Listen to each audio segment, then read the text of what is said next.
Nav noslēpums, ka Alūksne ir viena no sniegotākajām vietām Latvijā, un tādēļ šķiet tikai likumsakarīgi, ka ziemas sporta veidi te bija un ir lielā cieņā. Tā piemēram biatlona nodaļa tieši šogad atzīmē 50 gadu pastāvēšanu, un viens no šī sporta veida aizsācējiem Alūksnē ir Centis Cilerovs. Cik es atceros, arī pats gāju sporta skolā, tad bija slēpošanas nodaļā. Slēpošanas nodaļā bija tādi ļoti labi sportisti, kas bija arī ļoti pazīstami Latvijā. Un, kad es beidzu vidusskolu, saņēmu uzaicinājumu no sporta akadēmijas, ilgi nedomāju, aizgāju tur mācīties. Un tā es tur sporta akadēmijā kļuvu pa biatlonistu. Un 73. gadā, laikam, maija beigas, varbūt jūnija sākumā, mēs bijām dabūjuši no Dinamo biedrības 6 kaut kur šautenes, tos 12, tos 8, jums laikam ļoti grūti saprotams, bet tas bija ļoti visvienkāršākās mazkalibra šautenes. Bez kādiem, bez kādām papildu iekārtošanai priekš biatlona nodarbībām.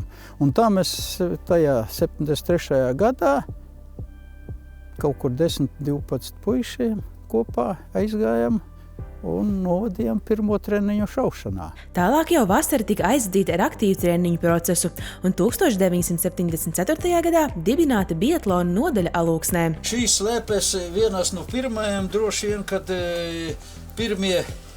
pirmie audzēkņi, kad jaunāki nāca, tad viņiem sporta skolā tika šīs slēpes izsniegtas. Koka slēpe 70. gadu kaut kādās. Šī pat 85. gada ražojums, bet apmēram šādas slēpes tika. Un arī pirmie audzēkņi, kas nāca uz sporta skolu, šādas nūjas tika izsniegtas. Un tālāk jau vēl pa vidu šeit nav, tādās bija slēpes Tisa, Visu, arī koka slēpes Dinamo, Estonija, Igaunijā ražotas bija ļoti labas koka slēpes. Un šī jau ir Estonija, kas jau ir ar plasmasas klājumu. Un, protams, arī rezultāti neizpalika. 70. Varbūt 6. 7. gads. Laikraksta Oktobra karoks, balvas izcīņa biatlonā, kur tika uzaicinātas 4 Latvijas komandas un 4 Igaunijas komandas.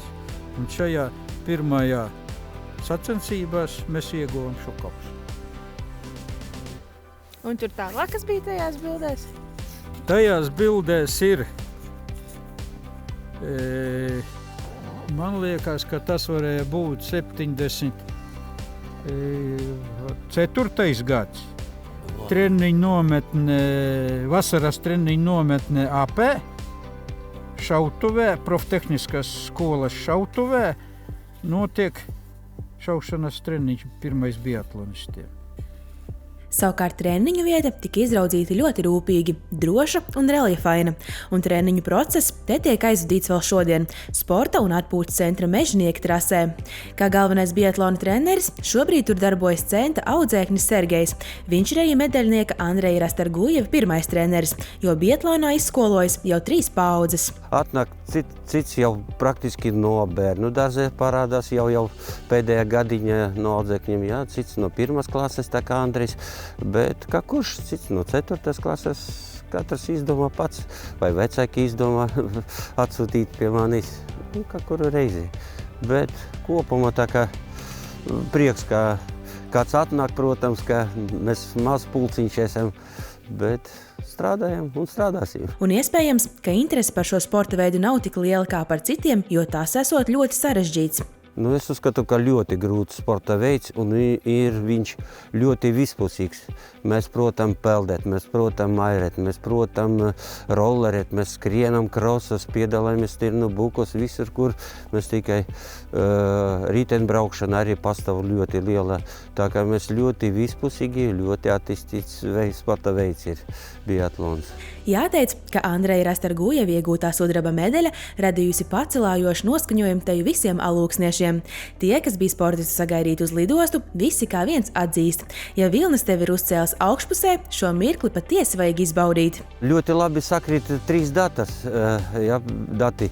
Tas ir 50 gadi jubilejs biatlonam, otrs datums man bija 60 gadi, un Andrejs nopelnīja sudraba medaļu pasaules čempionātu. Un prieks, ka viss tas sakrīta un forši viena momentiņa. Tā kā Andreja panākums ir tiešām tāda noteikti, tiešām liels panākums, tiešām liela motivācija jaunajiem biatlonistiem, bet kā daudz arī jau jautāja, tagad noteikti Alūksnē būs 100 biatlonistu, tā kā visi bērni skries uz biatlonu. Nē, biatlons nav šis sporta veids, kurš ir masveidīgs. Tas ir tik ļoti individuāls, tik ļoti īpašs, tik ļoti grūts, tik ļoti paģērošs no cilvēka, kas ar to nodarbojās. Principā tam cilvēkam ir jāvelta savu dzīvi biatlonam, ja viņš grib kaut ko sasniegt, tā kā Andrejs. Tas prasa ārkārtīgi daudz fiziski, tas prasa ārkārtīgi daudz mentāli un tas prasa ārkārtīgi daudz arī finansiāli, kas ļoti nav mazsvarīgi. Alūksnē visu laiku ir apmēram 20 bērni, tā kā vismaz jau pēdējos pat 10 gadus vismaz, kad atrodas 20 bērni, kuri grib šo, kuri ir gatavi trenēties tiešām ne tikai 7 dienas nedēļā, bet pat vairāk. Var sakot, vienalga līst vai sniega, vai saule, vai lietus, vai kas ir treniņš. Un tikai šāds treniņa darbs noved biatlonā pie rezultāta. Tādēļ Līga Tomsone saka, ka šī uzvara visticamāk būs kā uzmundrinājums ne tikai biatlonistiem, bet visiem Alūksnes sportistiem. Es domāju, ka Andreja panākums ir visiem Alūksnes sporta veidiem tādu, uzmundrinājumu devis, kad tas ir mūsējais. Bet varbūt pat Alūksnē, ka tieši biatlonists mūsējais, mūsu sportists ir sasniedzis šādas virsotnes. Un tas, man liekas, ka pozitīvi ietekmē jebkuru mazo sportistu. Un arī tikpat labi, kā teikt, basketbolisti un futbolisti zina, ka Andrejs ir medaļu dabūjis. Ne jau tikai biatlonisti, protams, un viņi arī tieši tikpat daudz lepojās kā biatlona sporta pārstāvji. Un ir labi, ka Alūksnē ir pieejama dažāda un mūsdienīga infrastruktūra, kas jauniešiem ikdienā ļauj būt aktīviem, atrast sev īsto sporta veidu un tiekties uz mērķu sasniegšanu.